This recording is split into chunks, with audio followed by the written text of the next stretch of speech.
a lot of emphasis on that rather than their strategy or rather than on themselves. And I think that's where a lot of traders, even myself, is they mess up emotionally because they get so frustrated at themselves and they stop looking at variables. They stop looking at probabilities.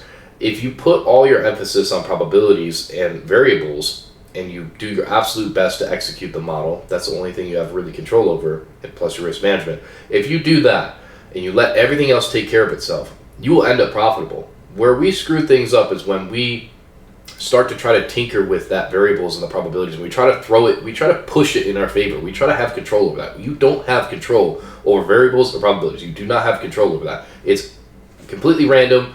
Of course, the amount of knowledge and skill set, people are going to, argue with me as far as, well, if you had a better skill set, then you're going to win more. Well, yes, but based off of where I'm at currently and my trading knowledge of ICT and 7 years of doing this, I know I can win a certain amount and I can lose a certain amount.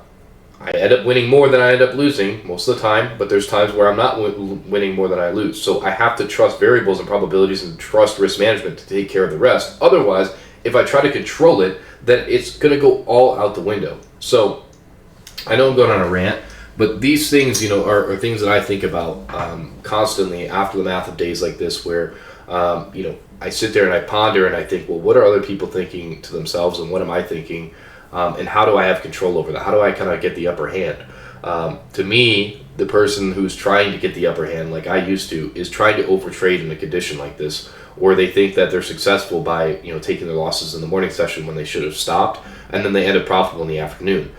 And when you compare over a long period of time, if I try to take a max daily loss, right, the most I was willing to absorb in a morning session, whatever it may be, and then try to trade again and end up profitable, I would like to compare or take the statistic of how many times I would actually end up profitable. I would beg to differ. I would end up losing more or blowing my account more times than I would end up profitable trying to trade in an afternoon session or whatever it may be after I met that max daily loss. So hopefully it makes sense. Maybe some of you it's just a ramble, but again, it's something that keeps me calm because I know that environments like this can frustrate some people and they can frustrate myself at times.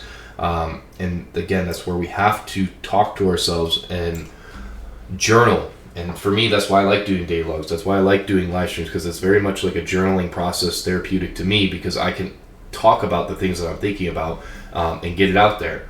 If you're just kind of bottling it all up, you're not putting it anywhere, well, you're eventually going to take it out on the charts. That's where it's eventually going to end up. So I'll put a disclaimer. I don't know what market this is. The recording looks about 8 minutes of me